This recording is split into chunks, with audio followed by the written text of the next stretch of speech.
And let's go ahead and welcome our speaker today. It's Dr. Robyn Puffenbarger. So just like it's spelled, she is the Associate Professor and Chair of the Department of Biology and Environmental Science at Bridgewater College. She has birdwatched on 4 continents. And Robyn is also a Virginia Cooperative Extension Master Gardener with the Central Shenandoah Valley Unit. So take it away, Robyn. All right. Well, I'm going to only let my face be here for a minute or so because then I'm going to turn it over to the birds. So very luckily, I work at a small college. So even though my background and interest and training as a biologist is in molecular and cell biology, so really itty bitty tiny stuff, I've gotten to teach ornithology 5 times for Bridgewater College because at a small school you have to wear a lot of hats and do a lot of things. And when the person who teaches ornithology retires and you're the only one who can do the bird ID by sight and sound, then that's the job you get to take. So I am going to flip my screen so that you can see that I'm sitting here with a large number of bird skins. And I am here at my house at Bridgewater. So you may hear some traffic sounds as cars drive by. You will certainly hear the grackles, and you will certainly hear the baby grackles screaming. Ashley, can you hear me okay? Yes, yep, I can hear you. Okay, so I'm going to start by showing you the difference between a skin and something that's been taxidermied. So here I have our Wilson snipe. Yes, there are snipe in Virginia. They are a real existing bird. They are a shorebird, and they have a shorebird beak, but they live up in the mountains and in the creek sides. And you can see this one was taxidermied. It has a glass eye. It was posed, and it even still has some little metal prongs where he was stuck so he could stand up and look like he was walking around. Here are our red-winged blackbird. Male is on this side and female on this side. These have been prepared as skins. So they've been cut open, guts removed, eyes removed, brain removed, borax added to dry them out, a little cotton put in the middle, and then they're gently sewn back up. We tie their beaks together so they dry shut. We just stuff a little cotton in so there's no eye anymore. And then they're laid down and they dry. And if you were here with me, you would smell mothballs because we keep them in cabinets with mothballs so they don't get feather mites that would destroy the feathers. And these skins can be studied not just for decades, but for hundreds of years. So birds that have been extinct for a very long time, like the Carolina parakeet of the eastern US, those skins still exist in museums. So you can study skins for hundreds of years. So if you're very careful with them, like this one that I'm holding, it doesn't have a date. I've got some that date back to the 40s and 50s, so a good bit older than I am. So these just show 2 birds. If you were lucky enough in your landscape to have a creek or a small source of water, maybe have some cattails, he would show up in the spring and he would start singing Cronk-a-lee, and you would know spring is for sure on the way back. And he would be displaying this beautiful red and yellow and trying to attract the females. They are harem nesters. Everyone who nests in his territory he mates with, and then she builds the nest and raises the young. And he may have several mates or several dozen mates, and he's got a real nice habitat. So bird skins. I have a salvage permit from the state of Virginia and from the U.S. Fish and Wildlife Service that allows me to collect birds. None of the birds are harmed in this process. They must die of natural causes. And then someone gives me a call or an email, and I come out to see them and collect the skin. And then I have another woman who helps me who actually makes the skin. And sometimes I have groups like an ornithology group or a bird club come in and help do the skins and get to see how it's done. Ashley, do we have any questions yet? We do not. I do not see any questions. Okay, so I'll keep going for a minute. So here's another very common backyard bird. This is our American robin. This is a male. You can tell the males from females. It's very subtle. He's darker overall and larger, and his breast color is more bold. Their beaks would be a little bit more yellow in summer. This one has, you can see, maybe has some damage. He's gotten a little old on me. He looks pretty good. This is something you might see if you're lucky and you're looking at your birds. This is leucism. The bird is not albino. You can see this American robin, he's making pigment, or she, but it's only being deposited in very particular places. Sometimes people refer to this as piebald. And this is actually fairly rare. It's not something you see all the time, but if you're on bird lists or get interested in birding, you'll occasionally see someone posting a leucistic bird. This is a little more common than melanistic. Melanin is this pigment that gives the dark browns, this real pretty chestnut in birds. You could be melanistic, meaning you're darker than average, but that's a little bit more rare even than this leucistic. You may be seeing robins that look kind of like this right now. This is a juvenile. It's still got these heavily spotted breasts and even almost a spotted back. And it may be begging, it's fluttering its wings and making all kinds of noise to the parents. And you may have even seen some that, now this, you can maybe see the size comparison, ones that are this small, they may not be flying. Many of our songbirds, the young get too big and too crowded in the nest, and they have to get out. The parents can't keep coming back. So they come out of the nest. They're not able to fly, but the parents are still taking care of them. This is one of the really important reasons to keep your pets inside or under control when the baby birds are out and about, because these guys can't fly away. Now the parents are going to watch out for you. They're not birds. I know you say bird brain and you mean somebody's kind of goofy or silly, but birds are incredibly intelligent and adaptable organisms. And when an adult bird sees you or your pet in the habitat, they're not going to come take care of their young. They're too scared, they're too nervous. But if you give them some space, they will continue to feed these guys until they get nice and big like this and can fly very well. So give them some space if you can. Some other common backyard birds here in Virginia, of course, are our state birds. This is the northern cardinal. The male is this gorgeous red with some black. The adults will have this bright orange beak, especially in summer when they're mating. This female is looking a little sad. I realize you can see her little cotton swabs that are on the inside holding her together. She's not looking quite as good as she has in the past. If you are seeing black-billed cardinals right now, I am in my yard, you're going to know that those are hatchier birds. Those are birds that have just gotten out of the nest, and mom and dad, again, are taking care of them. You'll often see those little birds, even though they look like they're full-size cardinals, they may not be able to totally feed themselves, and so they'll flutter their wings and make sad, pitiful little calls to tell the parents to come feed me. Cardinals belong to a group called grosbeaks, and you can see gross is G-R-O-S, meaning gross as in heavy or sturdy. And one of the birds that we don't see much in Virginia anymore is another grosbeak. This is the evening grosbeak. Now you can see about the same size as a cardinal, but much stockier. This is a male. Some people liken them to butterflies when they fly because they're so yellow, black, and white. This would have been a bird, if you were lucky, you'd see in the winter. But as things have changed and more people feed birds farther north, very few grosbeaks, very few evening grosbeaks are coming to Virginia in the winter. So now it's a really good rare bird to find.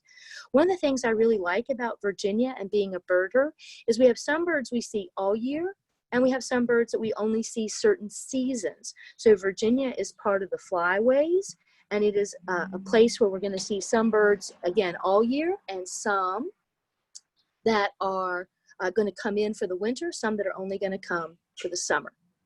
Ashley, how are we doing for questions? We do have a few questions. Okay. Let's see. First question. What time of year would the baby birds be out of the nest? Well, if you're talking about something really early, like a mourning dove, you may see them out of the nest in the Tidewater region as early as March. If you're talking about some of the later breeders, like American goldfinch, you won't see them until July and August. So basically, the farther east and the warmer you are, the earlier, and the farther west or the higher in elevation, the later. And I'll look and see if I can find some links to share after the talk on more of those times. Right now, I would say late May, June, July are hot, hot times for baby birds. Sounds good. Our next question is, what type of habitat should I try and develop to attract birds? We'll talk about that in a couple minutes when we go on the garden tour. So I'll save that one. Another question. They're asking if you can talk a little bit about what each bird eats. Okay. So robins, we're going to be very much insect and earthworm in the summer, but in fall, as those organisms get harder and harder to find, they're going to switch over and eat a lot of fruit. So that's one of the reasons robins might stay for you all winter if you've got lots of like holly berries. So if you're in an area that has a heavy fruit crop, then they could stay all winter. Now they'll still get some insects and earthworms in the winter if it's mild enough, but they're a bird that switches. The cardinals, again, and the grosbeak, you're going to see these guys are going to be seed crackers, and they're going to take on heavier seeds than some of the other birds, say like your chickadee here, who has a much smaller beak. Our keynote speaker today was really accurate. Virtually every bird I have is going to need insects. All the songbirds will need insects to raise their young. And so the more you can do to leave your leaves, to promote insects and insect diversity, plant oaks, plant wild cherries, plant maples and the native species, straight natives if you can get them, so that you have a high insect crop. That's going to be some of the best things you can do. Now, of course, got to show some of the real pretty ones, right? Here's the Baltimore Oriole male.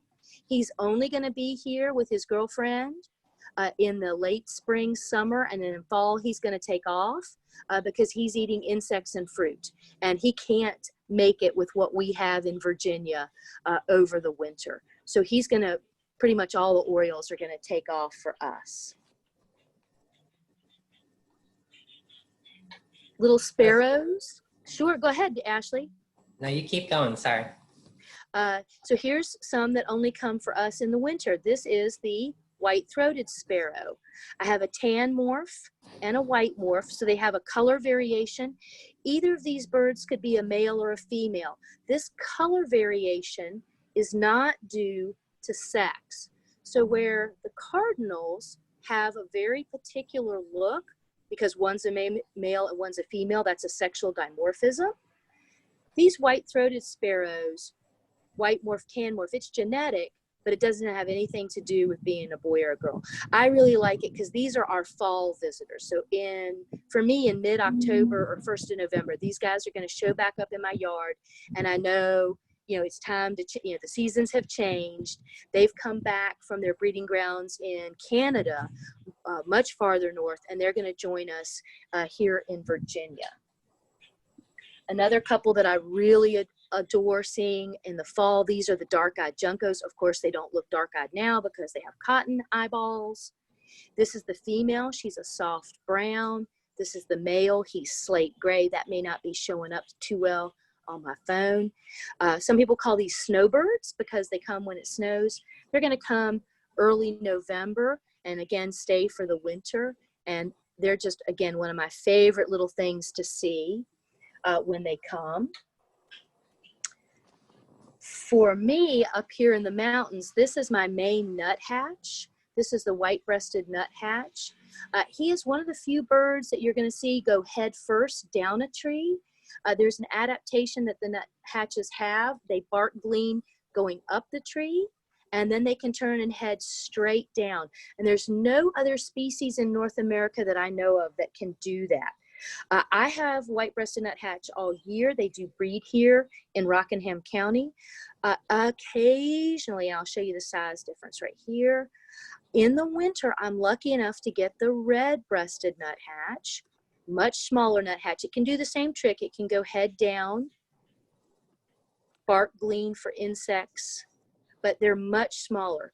If you live out east in Virginia, you might be lucky enough to have the brown-headed nuthatch, and they're there all year. There's my Carolina wren, if you hear that in the background. He's singing and she's buzzing, and they've got babies back there that they're looking for food.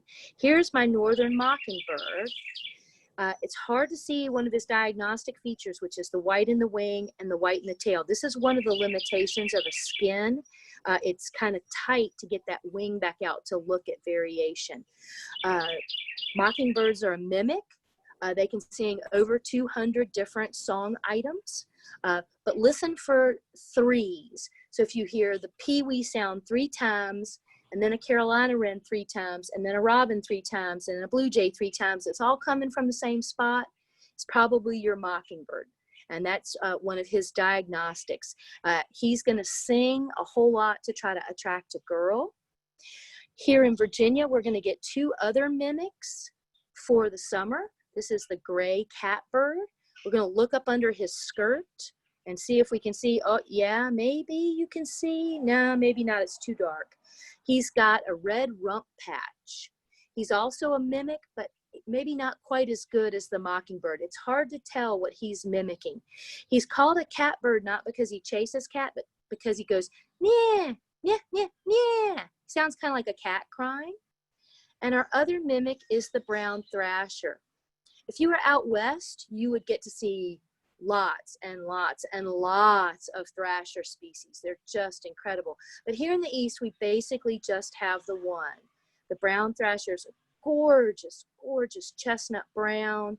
And then as you look underneath, beautifully spotted breast, really nice beak.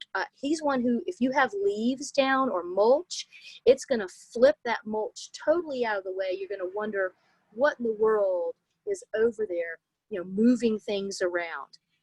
I don't know if you can see, there's some very fine bristles, rectal bristles around the mouth of this bird. Remember, birds don't have hair, only mammals have hair. So every structure you see out here is a modified feather. So you have feathers for flight, you have the feathers for the tail, you have the feathers here for the contouring, and then you have these bristle feathers that help the bird maybe detect motion near its mouth to snap on an insect, or for other reasons. How we doing, Ashley, for questions? Okay, we do have a few other ones if you're ready. Okay, sure. One person said that they had a robin's nest with 4 babies in the backyard. A few days after hatching, they found them all on the ground at the base of a tree. And they're asking, would the mother have pushed them out or something else happened? So that's probably something else. We had something very similar. We had a bad rainstorm and the nest washed out on us. And one of the things I learned from a bird rehabber is if the babies are obviously too small to do anything, like to be out of the nest, then you try to find the nest, put them back in, put the nest in a little strainer, like one of those little strainers like you have in the kitchen with a handle. You can go to the dollar store and get one for $1. So nest baby birds back in, and then wire that back into the tree where the nest was. So it sounds like to me something disturbed the nest, and as best you can, you want to try to get them back up. The big difference between the ones that are supposed to be in the nest and the ones that are supposed to be out is the feathers. So like this little guy is very well feathered. You can clearly see that he's got good feathers. He's not naked. His eyes would be open. He would be running. He can't fly, but he would be hopping around. If that baby bird that you found on the ground is naked, meaning it has no feathers, or the feathers are very rudimentary looking, those are called pin feathers, and the eyes are shut, that bird needs to go back in the nest for mama's care. Most places in Virginia, if you don't know a wildlife rehabber personally, you could call the Wildlife Center of Virginia, which is in Waynesboro, and ask for the name of a local rehabber. Do not try to raise the birds yourself. They need special diet and special care. And so you need to get them to a rehabber if you can't get them back in the nest. Ashley, you think that takes care of that one? I think so, yeah. And we have a few others if you're willing to. Sure, right go now. ahead. We had another question about the cardinals, and I guess they're asking, I guess they have bald spots on their heads sometimes? Yes. So birds have to molt their feathers.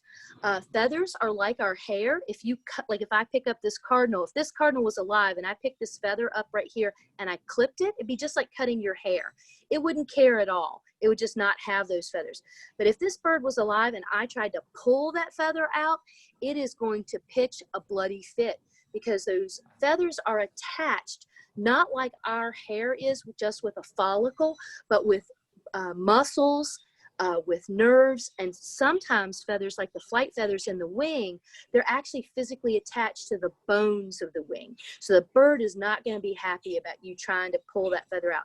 But feathers have to be replaced because they can't do anything. You can't generate this exterior part new or fix it if it gets damaged or broken or just wears out. So every year on a cycle, most birds lose every single one of their feathers and replace them. And right now you're probably seeing some really ugly birds.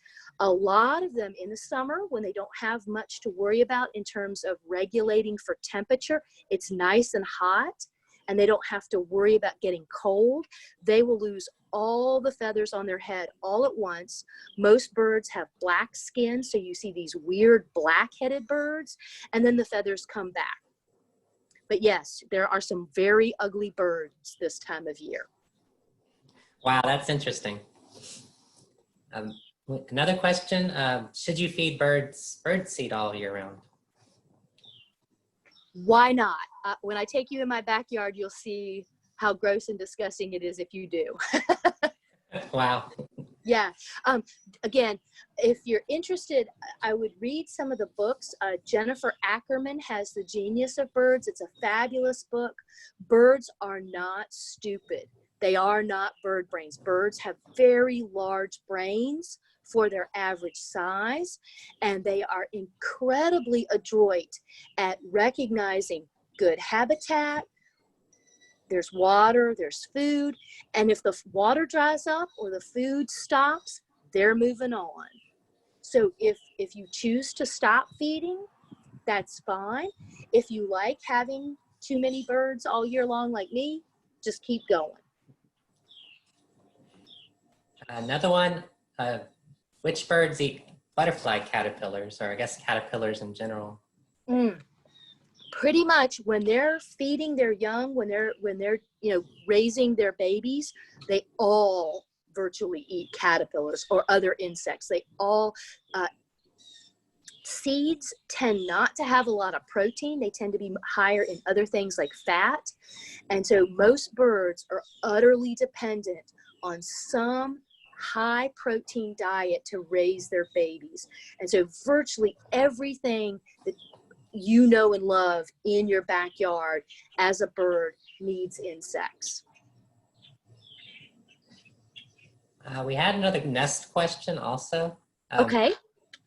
They're asking, how do they get out of the nest if they can't fly? Is the nest on the ground? I'm not No, sure. they just jump. They just jump. They just, oh, wow. or they push each other out. And then once 2 or 3, like say it's a robin that has 4 babies, once 3 of them are out and running around, mom and dad are going to find those 3 that are out running around and take care of them. They'll stop coming to the nest. So if the other one doesn't jump, things aren't going to go so well.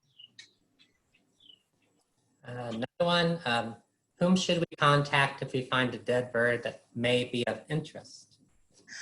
You could contact me, or you could contact your local university and see if they have a skin collection. Virginia Tech, I know, has a large one, and I don't know about other universities. But usually if someone is going to take the bird that you have currently, they have to have a salvage permit. That's really good to know. Another question, we have a person asking about camera angle. They're wondering if you could rotate the camera a little bit. 90 degrees is what they're asking. I can move the birds, but the camera is really fixed right now because I need my hands free. So it's mounted so that I can do this. I wasn't sure how to do this without fixing the camera because I only have 2 hands. Understandable. I think yeah. I mean, it's a very different lecture when I'm live and I can walk around and people can say, can I see its butt? Can I see its beak? Can I see its head? Yeah. So we can pretty much do anything you want. So the bird I have in my hand right now is a cedar waxwing. The males and females look identical. They have a little crest like a blue jay. They have this beautiful black eye line, but one of their just most gorgeous features is this what looks like red sealing wax at the tip of each of their flight feathers, and then this tip of bright yellow. So this bird can make this black pigment, that's melanin, just like we'd see in our skin, this brown, this gray, the white, that's all things that the bird can do on its own. But when you look and you see this kind of yellow and this yellow that I'm showing here at the tail, the only way the bird can make those pigments is by eating them. They're carotenoids, like what you hear about in carrots that are good for your eyes. Well, the bird, if it wants to show off and show what a great guy or girl, because this one I can't tell if it's a guy or a girl, what a great bird it is to mate with, the brightness of this color means it has access to a good food source. And so that's a really neat feature that some birds must make their pigments based on what they eat. Other birds I really like to show off, this is the indigo bunting male, and his girlfriend, the female, she's very kind of drab. He is an electric, spectacular blue. This is where if I had like a light source here that might help you see how blue he is. Blue is a structural color. That means the way the pigments are laid in the bird's feather reflects the blue light to your eyes. You can't take this blue feather and get the blue pigment out. There's no blue pigment there to get. So it's a structural color. And that's a really fun thing to think about as you look at, say, like a blue jay, which has a number of blues. So the way that blue jay constructs its feathers is how you get all of those various shades of blue. And then here's an eastern bluebird. This is a male. He's brighter blue on the back, and he has a much brighter chestnut patch. And he's another of our just incredibly blue and wonderful bluebirds. Both bluebirds and blue jays will stay with us all year here in Virginia, whereas the indigo bunting is going to leave us as it gets cooler in the fall and not stay around for us to enjoy in the winter. He's got to eat a lot of insects and get seeds, so he's going to go south. Even our smallest bird in Virginia, the ruby-throated hummingbird, let's see, I think I can get his gorget to flash for y'all. So the gorget is that throat patch. This is a male, so he's got that beautiful color. Here's a robin, so you can contrast the size. The ruby-throated hummingbird is going to fly thousands of miles all on its own from Virginia down to Mexico or Central America for the winter, where it's going to continue to get pollen and eat some insects. And then it's going to come back in spring. He's going to fly around, show off his beautiful throat, say, hey, I'm a great guy. And he'll mate probably with multiple females. The female hummingbird is a great example of a single mom. She makes the nest, she lays the eggs, she raises the babies, and may even try to do that twice in one season. So she does all the work. She's a single parent.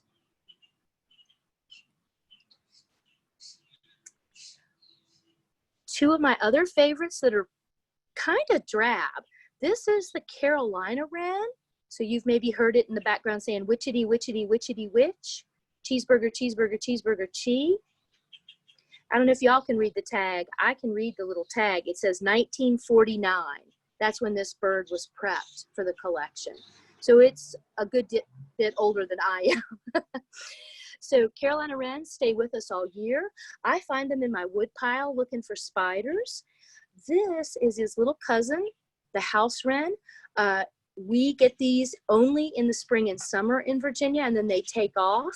But in the winter, you might hear their close cousin, the winter wren, sometimes talking to us. So we get Carolina wren all year in Virginia versus the house wren just in the summer, and then the winter wren just in the winter. So these are some of the backyard birds. I've got a little after 3. So Ashley, you got any more questions right now? Yes, we do. Okay. So we have a question about specifically what juncos eat. I don't know if I'm pronouncing that right. Yeah, junco. Seeds is what you'd expect them to be on. So when they come back in fall, if you can get millet, cracked corn, or black oil sunflower, those are the kinds of things. And you would need to put them generally on the ground. They're ground feeders versus up in the bird feeders that are up off the ground where like the blue jays might come. Another question, I think this one might be for most birds, but they're asking about love-hate relationship between cats and mockingbirds and why mockingbirds sing all night. I think if we could go back in time, we would not see mockingbirds singing all night, but because many of the songbirds need to defend territory, especially in spring and summer, because that's the place where they're raising their babies and have their mates. They sing all night because of our light pollution. So if we could turn off all the lights and not turn them on until the sun starts to come up, you might see a very different story.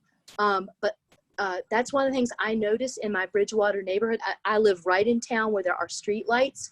My robins sometimes will wake me up at a little after 4 in the morning.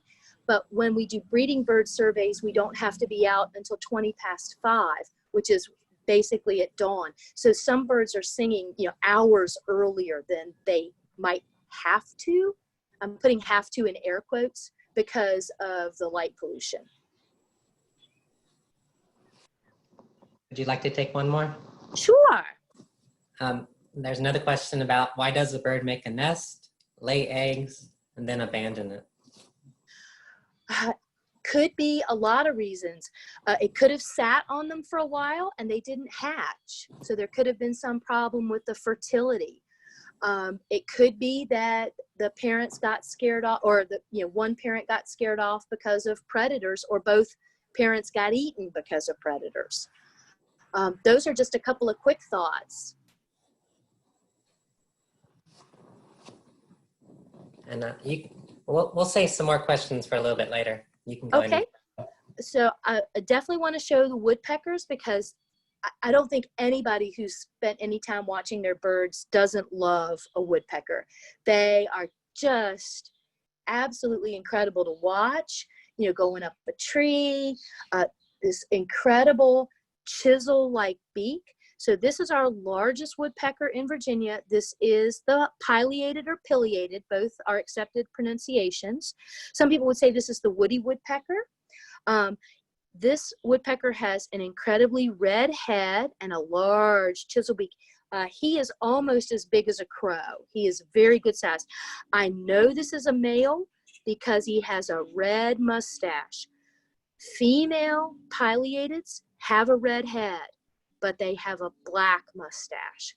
So as you get into your birds and birding, you'll learn some little tricky things like that. This is, again, the largest woodpecker in Virginia, and it's found throughout the state. I even get them in my yard, even though I'm very suburban, because they nest over near a river that's close by, and then they come into town to hack on people's tree. I want to show these guys. These are probably the most common woodpecker in a suburban neighborhood. This is the red-bellied woodpecker. Now, people would say, well, there's red on the head. Isn't that the red-headed? And no, this, my friends, is one of the prettiest birds you will ever see, any continent, anywhere. He is black, he is white, and that head is the most fluorescent, iridescent, spectacular red you have ever seen. And this could be a male or female. They look identical. You cannot tell them apart. The red bellies have a little red belly that nobody ever sees. Beautiful black and white barring. They are very common in suburban neighborhoods.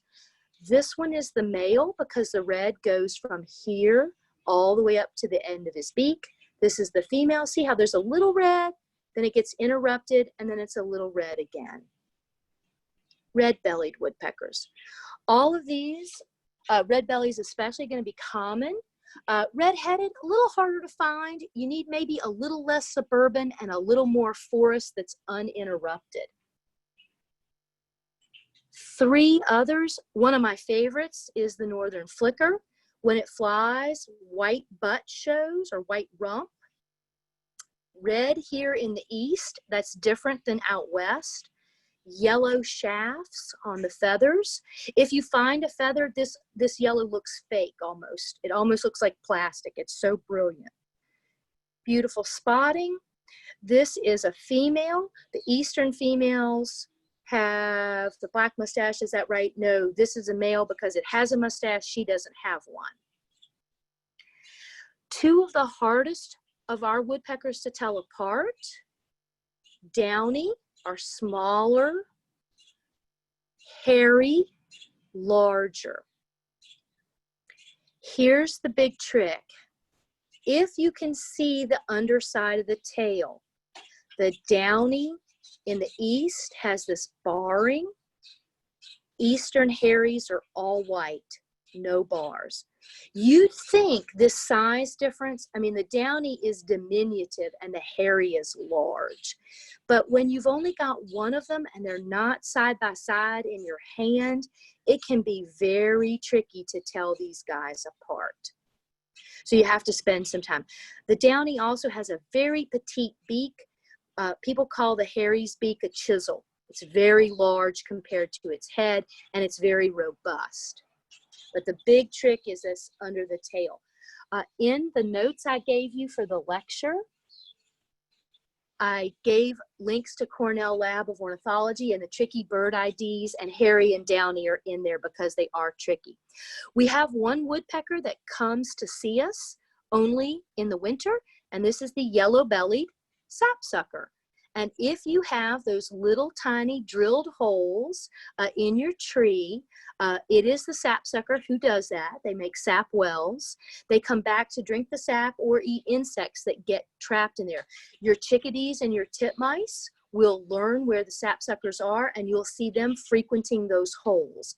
Usually the sapsuckers, a lot of times master gardeners worry that that's going to hurt the tree, but because the holes are so precisely placed, they don't girdle the tree. It's not in the sapsucker's best interest to kill the tree. It wants the sap to run, so they don't girdle the tree. So it seems like a really interesting adaptation to not killing the trees. The sapsuckers for us up here in the mountains are going to come back typically in November, and then they're going to take off in spring, sometime usually by April, and they're going to go farther north to nest. They just don't hang out. I don't have our endangered species woodpecker, that's the red cockaded. I just don't have one of those in the collection. It's only in the eastern part of the eastern part of Virginia, and most of my collection comes from much more local. I do want to show you just a couple of other birds. 1918, the U.S. passes the Migratory Bird Act. This is the major piece of legislation that protects birds. This is why you have to have a salvage permit to have eggs, feathers, beaks, claws, talons, nests. People were taking so many birds out of the wild that we were going to lose many, many, many of our species.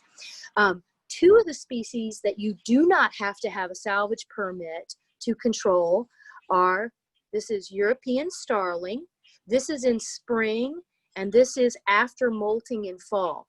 It puts these little white tips at the edges of the feathers in fall, and those wear off all winter long, and then you get this really beautiful iridescent look for your summer and spring breeding. I think that's really clever. So this bird only molts once, but it gets 2 plumages for the price of 1. So European starlings introduced from Europe, they are not protected by our Migratory Bird Act. These are English or house sparrows. This is the male with his dark bib. This is his girlfriend who lacks the bib. These are also not protected by the Migratory Bird Act. One of the things that's really hard about these 2 species is they are both secondary cavity nesters. That means, like say the woodpecker is a primary cavity nester. So it makes a hole. It usually uses it for only 1 year as a nest. It may roost there, but it won't typically nest there the next year. And then it may abandon that hole in the tree. These guys love those holes. They are looking for a cavity. Well, they're very aggressive and they will kick other birds out. And of course, our bluebird is a secondary cavity nester. Our chickadee is a secondary cavity nester. Our house wren is a secondary cavity nester. So all of these native species also want cavities, and they just don't compete that well with the starlings and the house sparrows. So if you have or know someone who has a bluebird trail, you may have seen them removing house sparrows or European starlings from those boxes, and that is legal because they are not protected. How we doing, Ashley? Any questions now? Yes, you have a lot of questions. We'll try to only go through a few since you said you want to walk through the yard too. Yeah, well, and technically we go to 4, right? Yes, we do. Okay, and I wasn't saving questions to the end because I figured we'd get questions as we go. Yep, we have about 23 questions right now. Wow! Yes. We may have to ask Kathleen to send me the questions and then I can answer them with like a Q&A online. I'll just type stuff up. Yes, I believe it will save them. Yeah, so we can do that. Okay. I have a question about one person has seen over the past 3 years, they've had different predominant bird species in the yards. So 1 year it was bluebirds, next year was tree swallows, this year is mockingbirds and swallows. And she's asking if this is normal.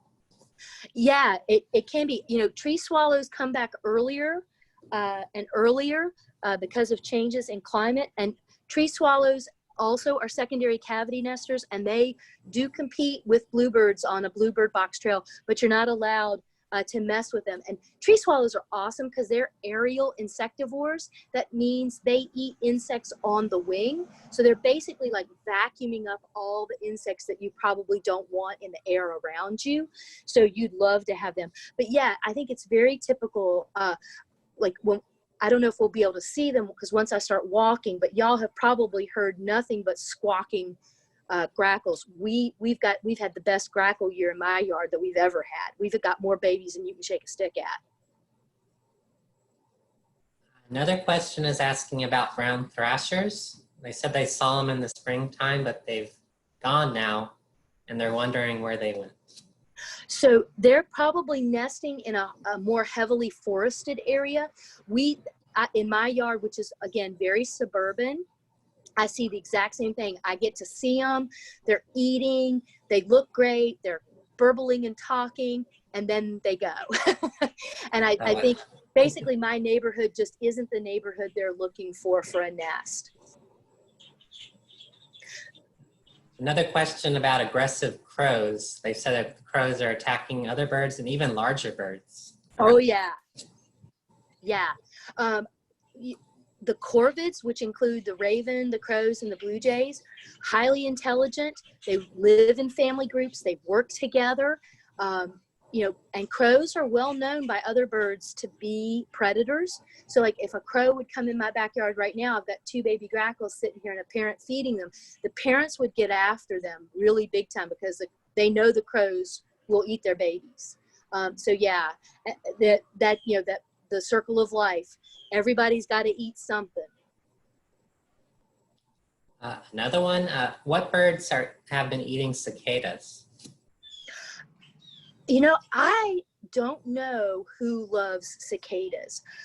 I think everything must, and especially as those adults, begin to emerge and they haven't quite molted into that really hard exoskeleton.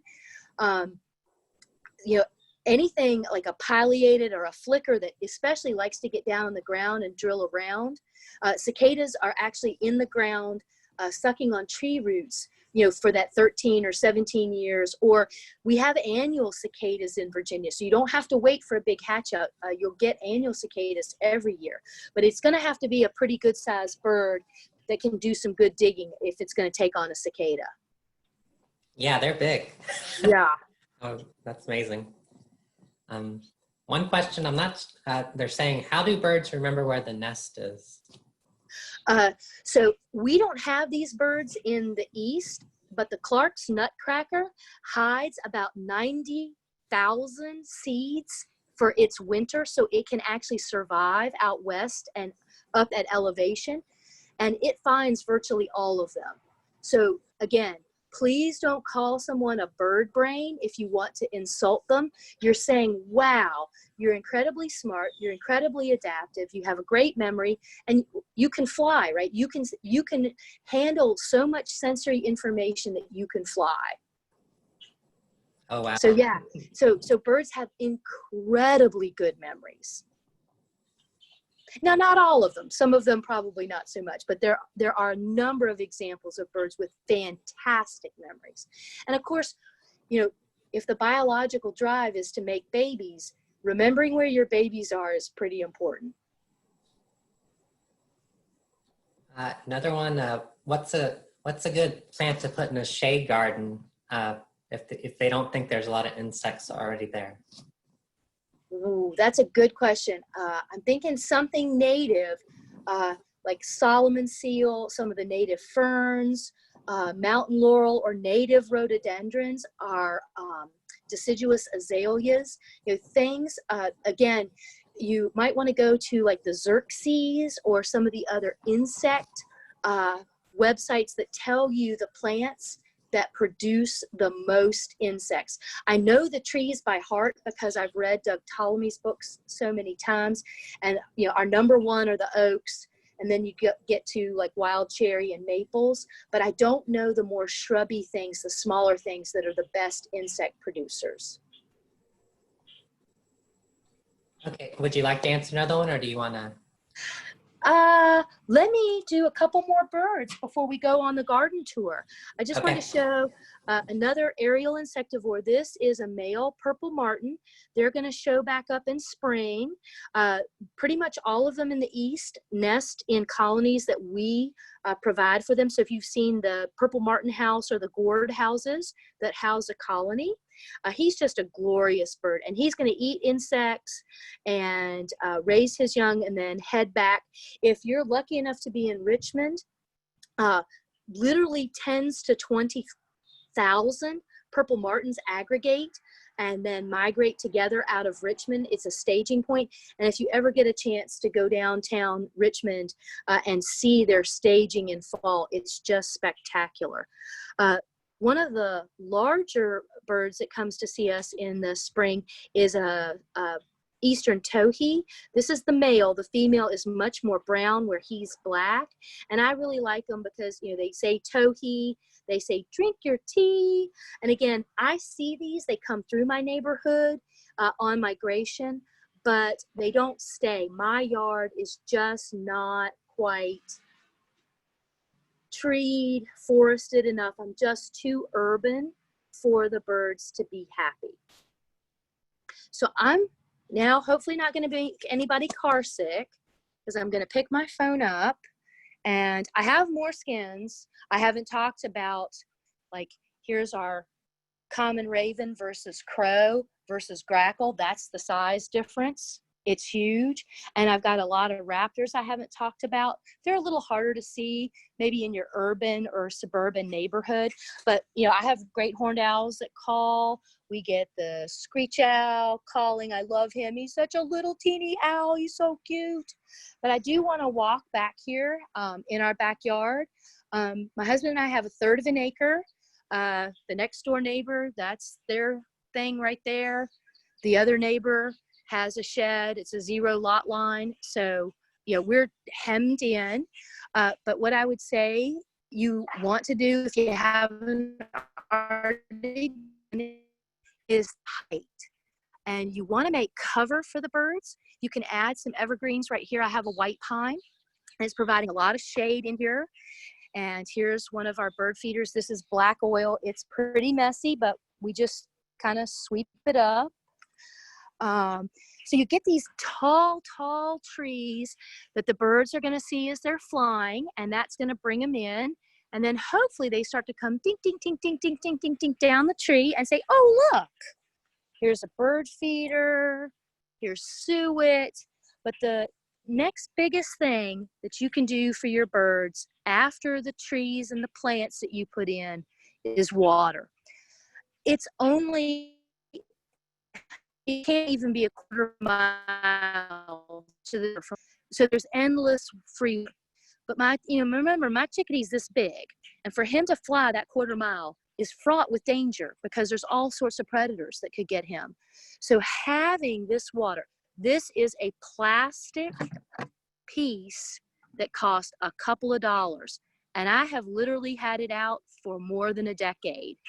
You put some water in it, you drop in a couple rocks. Birds, most songbirds especially, are terrified of drowning because they can't swim. If their feathers get wet, they will drown. So giving them a rock so they can explore the depth before they jump in to get their bath. Of course, my favorites are the blue jays. A blue jay, when it takes a bath, is going to put water, 20 feet away. It's just absolutely incredible. We have, I think my husband counted 11 water features in the yard. This one, is one we bought at a box store. It's up and elevated. You don't have to spend any money. Plastic things on the ground. One of the ones, though, that we really like, so here's my house. My husband's right inside. He might wave at you, is this. So it's an endless water feature. There's a big, big reservoir of water under these rocks, and the water comes up through the middle and then spills over the side. So you get a little sound and that action of the moving water, and it is incredible the number of birds. Now, we're up in the mountains, so it gets pretty cold here in the winter, but a few years ago, we decided we weren't going to turn the pump off. We were going to risk it, and we've never turned the pump off since. It does not freeze. We do have a thing we can put right here to warm it up if it gets real icy or snowy, and that keeps the water moving, and it brings us so many birds. It's absolutely incredible. So here you can see I've got some trees, I've got some more evergreens, I've got some perennials that are going to get up. Those are great places to hide, when the Cooper's hawk stoops wants to eat somebody for lunch. I've got more evergreens, I've got deciduous, I've got things that are very, very tall. Oh, there's my house wren, there's his box. We're trying to figure out if we have house wren babies yet.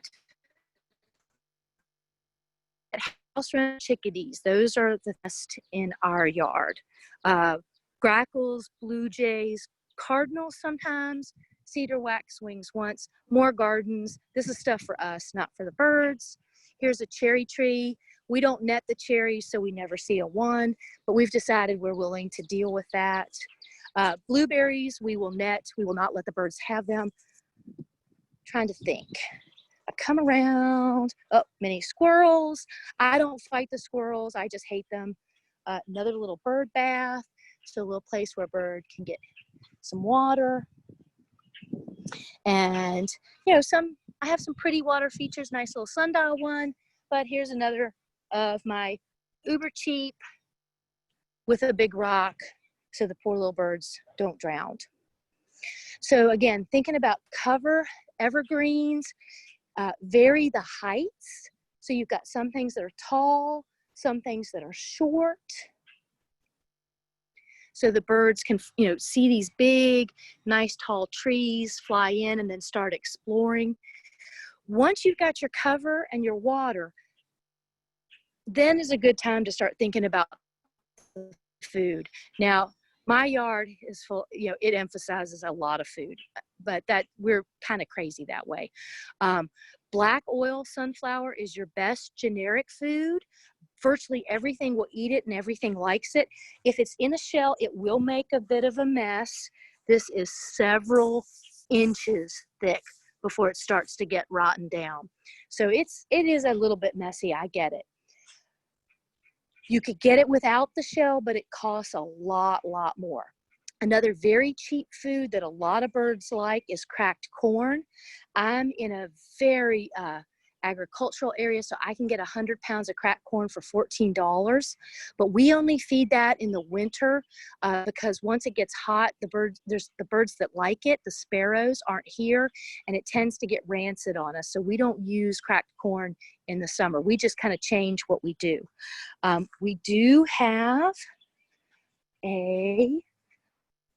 it's not where I expected it. I expected to see a hummingbird feeder hanging there, but it was not hanging. It must have been cleaned. So we do put up a hummingbird nectar feeder. Goldfinches like thistle seed or Niger, and we do put up some special little sock feeders that have tiny little holes for the Niger. That's a fairly expensive seed, and it is very specific. Doves will also eat it, but we don't have feeders that they can get to, so they have to eat what falls on the ground. Food is fun. Peanuts are another thing that a lot of birds like. Suet for the woodpeckers. Nutty Nuggets, that's a suet that's a tiny little ball that's super great. Yeah, my bench for the birders. That's hilarious. But yeah, I'm just gonna walk out in the front yard just so you see again. My house is right on the street, and the college that I work for is right here. So it's not like I'm up in the woods somewhere. And over the last 16 years, we've averaged 77 species of birds in our yard. Now, birding is a great game because you make up the rules. You can you can play by whatever rules you like. And our rule for our yard birds is the bird has to be seen or heard in the yard or from the yard. So for me, if I'm facing that way out my driveway, if I see a bird, a bald eagle or a great blue heron fly down at the river, which isn't really very far away, then I would count that bird. Oops, wrong way. Ah! So I'm just kind of coming back to my table. Ashley, how are we doing for questions? We have lots of questions. We have 34 questions. Okay, what do they say? First one, it's about blue jays. They're asking why they might not be seeing blue jays in their area. And they live in Eastern Virginia, Fredericksburg, they say. Yeah, they're all across the state, but you know, it's locally common. You know, they're not a rare bird at all in Virginia. It just may have to do with if there have been major changes in the habitat or something happened and there's not anybody around, then nobody knows to be there. So, you know, the more you have of a species around, it means the habitat is good. There's something that they like about it. So that's kind of strange because blue jays are usually, pretty common, in urban, suburban, or even, very agricultural or forested areas. They're kind of all over. The next question is about cedar waxwing. They said that this morning they found it with its head mangled in the driveway. And I guess they're blaming a cat, but I'm not quite sure. Yeah. I mean, if a predator's meal is interrupted, it may drop, whatever it was and move on. That's a sad one to lose. That is very sad. The next one is about what plants should they plant that would offer carotenoids. I can never pronounce that right. Yeah. Well, you have to remember that when you look at a green plant, you don't see the carotenoids because they're a minor pigment. Chlorophyll is the major pigment. But, when we go through the fall and you see all those beautiful red and orange and yellow leaves, the plant has taken the chlorophyll back into its tissues and is storing that as molecules for the next year. And then, but they don't bother, to take out the carotenoids, and that's what we see. So all plants are full of carotenoids, all of them. They're all over the place in the leaves and the tissues. The trick is it a plant that either an insect will eat, that the bird eats and thus gets the carotenoids, or is it a fruit that the bird eats directly? So the plant, any plant, all plants are full of carotenoids. So it's just a matter of if it's something, non-native, this is one that I know, I hate to even say it, but it's a good example. A butterfly bush. It's a gorgeous plant. It comes in all kinds of colors. And you do get a lot of butterflies and maybe even the clear-winged moth, the hummingbird moth on it, getting the nectar. But no American insect can use that as a host plant. It hasn't been here long enough for our insects to be able to use it. So the only thing that plant is good for is for that nectar, for the beauty of it. It's not supporting the ecosystem. So if you want to build an ecosystem for your birds, you got to start with the plants, and they've got to be native. We had another question about how can you tell the difference between male and female mourning doves? I've got the mourning dove skin here. It's very subtle. He's a little bigger, and he has iridescence. Okay, so this is just the X-rated part. He's the one on top. Hopefully somebody laughed. I did. Okay. I snicker about it a lot. It's even more subtle than telling robins apart. That would be I would not want to try to do that myself. Oh, wow. It's just really difficult. And if they're on the ground, he's usually the one chasing. He's the one saying, "Are you ready yet? Are you ready?" That makes sense. Is there an average lifespan for birds? Or what's No. the average lifespan? No, it varies dramatically. It does follow a typical rule. The smaller you are, the higher your metabolism, the shorter your life. But like the African gray parrot is the one I know best in terms of longevity. They live 80 years. There's the albatross wisdom, who's still laying an egg every year, and she's in her 60s or 70s now. So it can be very, very high. The purple martin that I showed you just a little bit ago, average lifespan 3 years. And that's not the smallest bird, but it's just a hard life catching insects on the wing. We can't answer everything, so I'm trying to. During migration, which birds move north and which move south from Virginia? So let's see. So Virginia, let's see, in the fall, so this would be birds, typically North America, everything moves north in the summer and south in the winter. So that's kind of the general directions. So for us, we're going to gain things in the summer. All the warblers, the vireos, the tanagers, the indigo bunting, the orioles, those are all going to come to us from the south, coming to us, and then they'll stop. They don't necessarily have to go any farther north. The thrasher, the catbird. For us, the birds that are here in the winter, lots of ducks, geese, the yellow-bellied sapsucker, the dark-eyed junco, the white-throated sparrow. They're staying with us for the winter, and then they're going to take off to nest and have, you know, their life cycle much farther north. Another question, they're having problems with black snakes climbing the hummingbird feeder pole, and they're asking if they're going after the nectar or the birds. Or both. I can't imagine a black snake really wants to drink sugar water, so it probably is using it as a you know, lay in wait and predation. I don't have a lot of baffles on my poles because we just decided we weren't going to fight that fight, and we've never had a snake in our backyard. So I would recommend looking into baffles, BAFFLE. You could find them at a bird store or a box store, or you could order it online, but they make them for poles.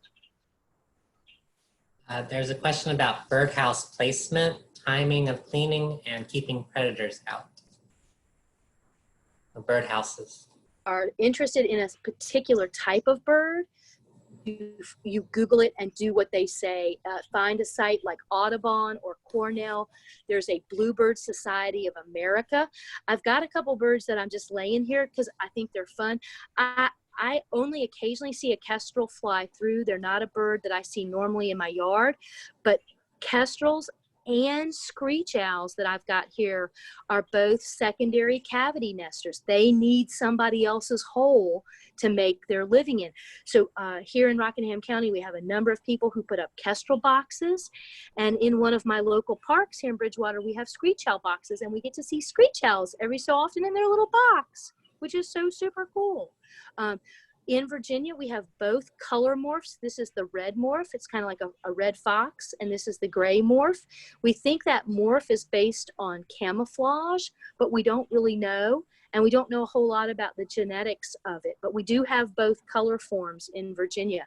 So if you live in the right place, you could put up a kestrel box or a screech owl box and maybe get some extra raptors in your yard. Those are really good tips. Did you want to go on? I think you said you had a few. No, keep going. Keep going. I'll keep going. Okay, we will. Yeah, and I'll just put some random birds up, and then we'll when it's fun, we'll talk about them.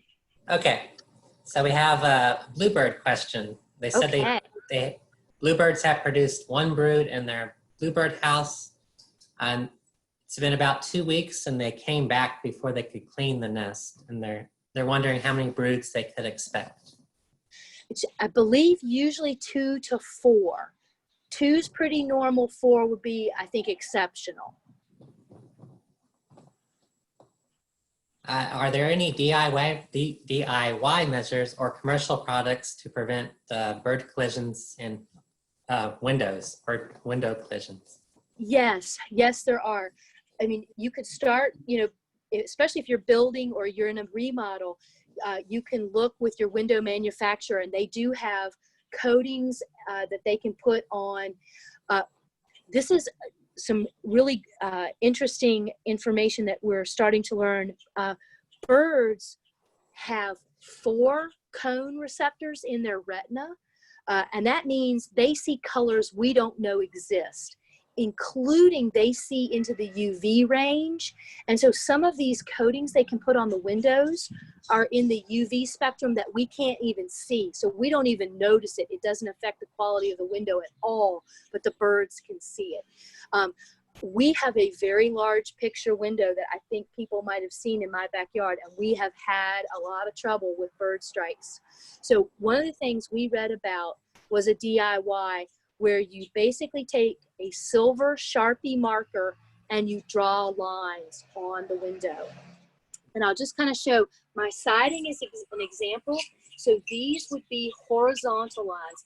And horizontal, you can put, you have to put the lines about 1.5 inches or 2 inches apart. And that really disturbed us. We thought that was too many lines. But if you flip it and go the other way and you go vertical, you can put the lines about every 4 inches. And that's what we ended up doing. We tried everything, all these stickers and things you put up, and the birds just didn't hit the spot where the sticker was. They hit everywhere else. And so that was really, we just, you know, very frustrating. We didn't want to kill the birds in the backyard. So we drew on our window with a silver Sharpie marker about 4 inches apart, and that's worked really well. Now, when the Cooper's hawk comes and attacks the birds from the air, the birds are in a panic and they still hit the window. There's really nothing we can do about that. In blind flight mode, panic mode, they may still hit the windows. But for just normal birds flying around, that silver Sharpie has worked great. The marks last for years, but they also wipe off very easily. So you could get rid of it very quickly if you wanted. So I'm just incredibly impressed with Sharpie markers. We have a couple questions about birdhouse cleaning, and they're asking, when should you remove the nest? And if so, what is the proper timing? Yeah, you always want to remove when it's clear the babies have fledged and have left. They're not going to come back. Once they're out of the nest, they're not going to return to use it. And I would just, depending on what bird house type you have, look up, you know, through Audubon or through a society like the Bluebird Society, what they specifically recommend. If you should clean it out after every brood or just once a season. I mean, it's, if they get back in on you, it's not going to matter, but so much. There's a question about the different parts of birds, like the rump, mustache, and they're asking if you could show that. Okay, sure.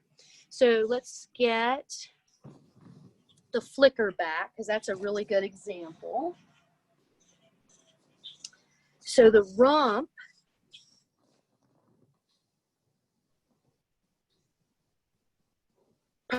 this would sometimes be called the nape. So if you think about picking up a kitten by the nape of the neck, and then the mustache might be where you think it would be. It's a line that comes out of the beak. And if you went to Cornell Labs All About Birds, they have pictures of birds that are like cartoon drawings, and they name all the parts. Because there's, I mean, you can call it a wing, you can call it a tail, but then there's some other, you know, fancy anatomical names. Like you and I might say this is the forehead, and then you talk about the crest and the nape, but a lot of birders will talk about this as the crown rather than the top of the head. So there's some fancy terms like that, but mustache meaning this space right here below the eye. And then under the tail, this is oftentimes a really important place to look if you can see it, because again, here's my hairy woodpecker that's white under there, and my downy that looks, the tags are in the way, barred or spotted maybe. And that's the big clue in the East as to which one you're looking at.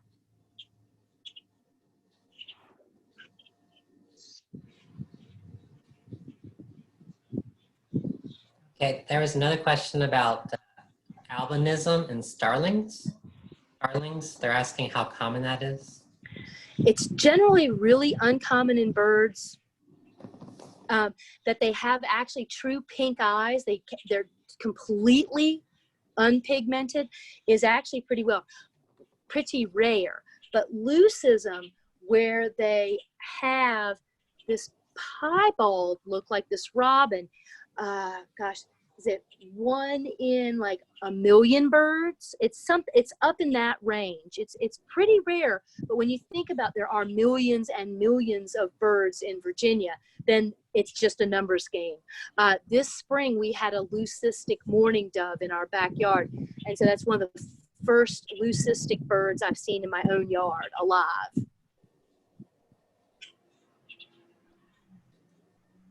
There was a question about hairy and downy woodpeckers, I believe, and they're asking if there's any red on them. Yes, I happen to have brought females which do not have red in this little nape area. The males of both of these species would be red right here. And if you've got some newly hatched young and they're getting fed by the parents, that red looks more pinkish. It's not as bold a red as the daddy woodpecker, the adult, would be. But both of these happen to be female, so they don't have the red back there. There's another question about keeping sparrows out of bluebird houses. Yeah, you really can't keep them out. If the hole is big enough for the bluebird to get in, the hole's big enough for the sparrow to get in. But again, the sparrows are not covered by Migratory Bird Act. So if the sparrow is in there and you can trap it, you are allowed to destroy it, and you can destroy their nests and you can destroy their eggs. So if you know, house sparrows build these really wretched nests. In fact, you would not even think it's a nest. It looks like a bunch of junk just thrown haphazard sort of into the box. Once you're familiar with that, you may remove that. That's not protected under Migratory Bird Act.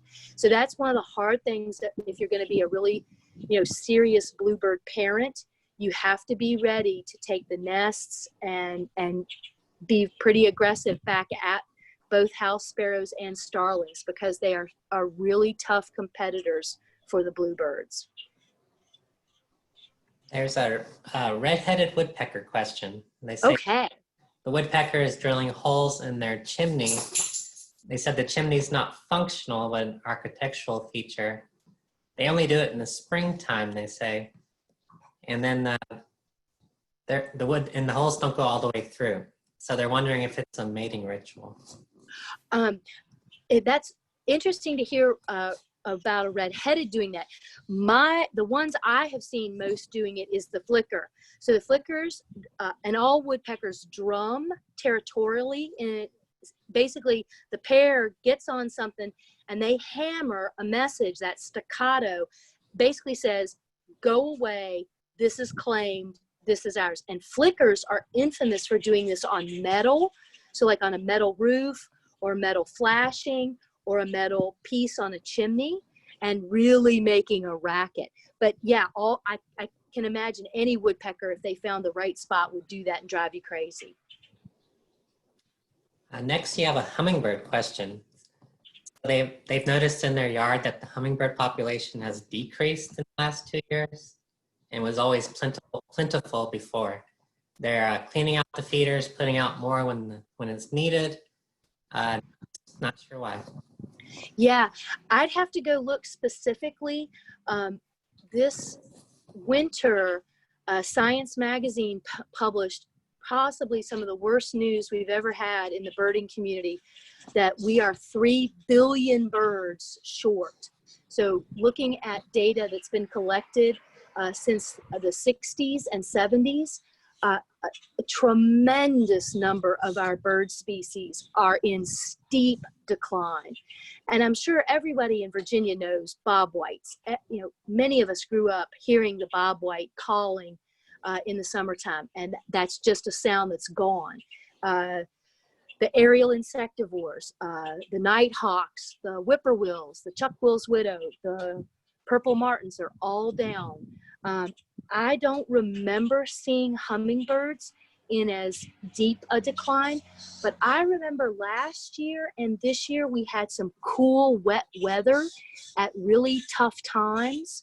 And if the birds get here and there's no insects and there's no flowers, they'll starve, and then they just don't produce that year's babies. And so you'll see then declines.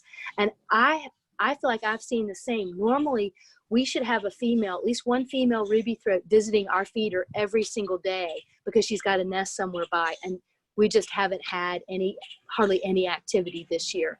So it's, it's definitely tough. If they have a couple bad years, then there's no babies to come back to your spot. But hopefully they'll have a good year and then they'll rebound. Another person has large blackbirds in huge numbers, and they've pushed out all the smaller birds. They're wondering if there's any way to discourage the blackbird. Yeah, I'm going to take this off. I don't know if we can focus it to see it, but yeah, it may not show up. But my backyard right now, because I'm over here under the carpet, is full of squirrels and grackles. The nice thing is, once the grackles have their babies, they usually move on.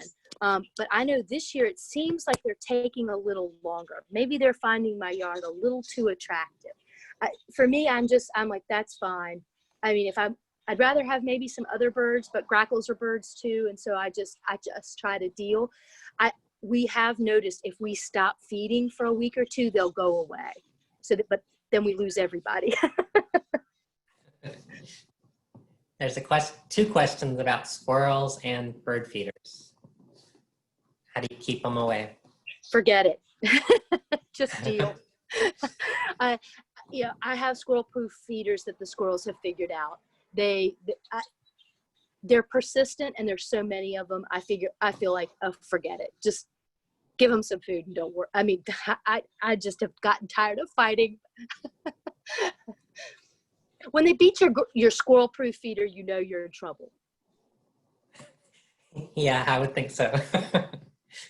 The plastic containers and mosquitoes. So they're asking how you prevent that.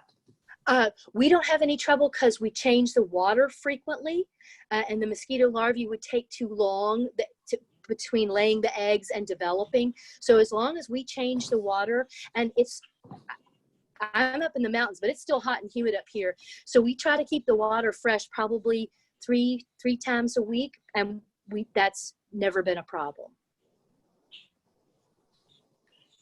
Another one with water features, they're asking if you ever wash out your water features, and if you don't, can it make the birds sick? We haven't bothered with it because it goes down into the reservoir. Sometimes there's an algae buildup, and we've kind of cleaned that off, but I don't know of a lot of diseases that birds would get from water. I mean, they drink out of creeks and rivers that would make you and me sick, pretty bad.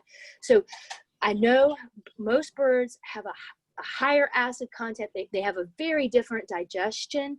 I mean, obviously they're drinking completely untreated water all the time. So we just haven't worried about it. Another question about, kind of interesting sounding. They say the crows are only chasing hawks away from their yard and the bird feeders. And they're wondering if it's normal. Yeah. Again, corvids are probably the most intelligent of all birds, and run basically as smart as, most, as smart as the smartest mammals, things like monkeys, dolphins, and whales. They're incredibly intelligent. So they, I'm sure, recognize the hawks as a threat to them and are like, yeah, I don't have to bother with a grackle. That's a bitty bird. It's no bother to me. But hey, that red-tailed hawk, that would take my babies, and I don't want that. Another bird bath question. They're talking about the ones that are directly placed on the ground. How do you, any suggestions for keeping cats away from those? Or is there any concern? Yeah, outdoor cats are one of the biggest threats to our native birds. I put some of those links up for people to follow up, but I know it's very controversial. I have 2 cats, but they're always indoors. We never let them out. There are some feral cats around Bridgewater. When we see them, we come out screaming like, idiots, and I have frisbees, and I just throw a frisbee at them and I just run them off. So I know the raccoons, the skunks, and the opossums that live around probably come get a drink at night too. So, I figure I'm just kind of helping all the mammals. But yeah, if we do see a cat in the yard, we just scream at it and run it off. We're getting close. Let me see. There's other questions. Let's see. Oh, this might be an interesting one. They're asking if birds are colorblind. I know you talked about it. No, not at all. There are some species of birds that see very poorly. The kiwi of New Zealand is the one that's most infamous. It's almost, it runs into things. It's hilarious, but it has an incredible sense of smell, and that's how it feeds. But most of the birds we would be familiar with in our Virginia landscapes see incredibly well. Birds not only have 4 cones, so literally they see colors that we don't know exist. One of the things, I always think about, like the cardinal. Every male cardinal to me looks red and glorious, but his red, when she looks at him, probably doesn't look the same. And she is judging him on the color, the brightness, and the vividness of his hue. And so, no, most of our songbirds see color.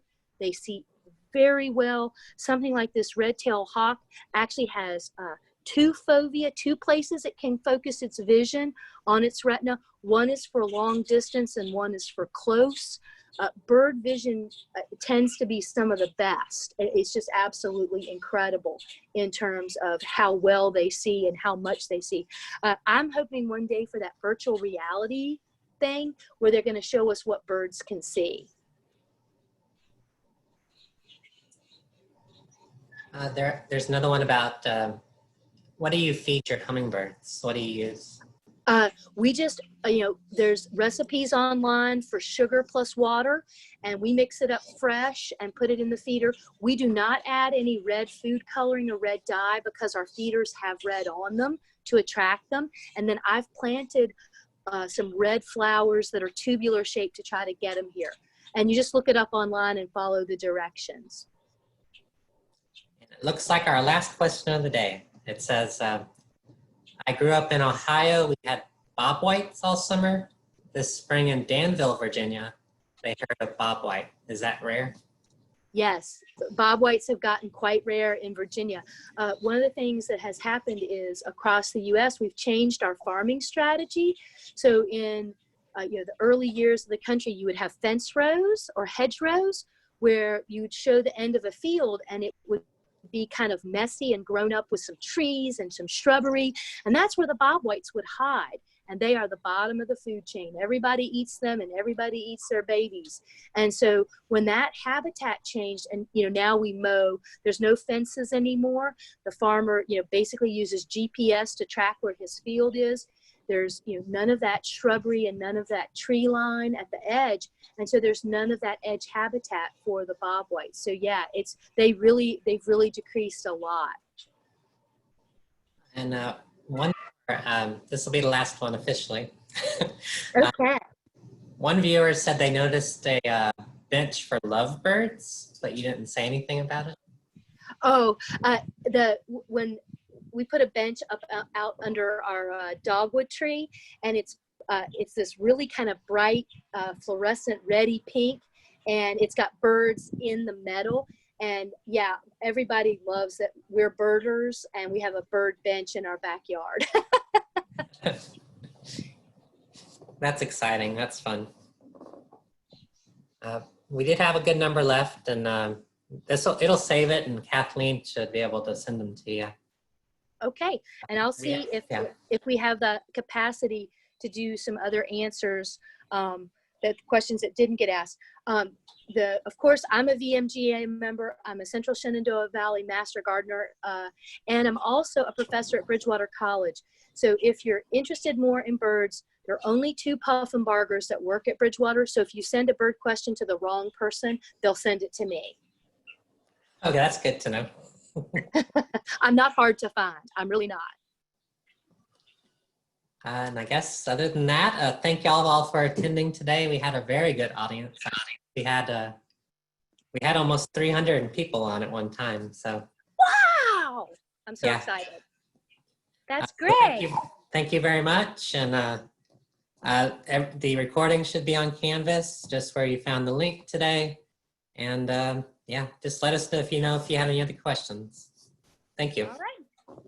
Bye, Ashley. Bye, everybody. Have a great afternoon. Bye.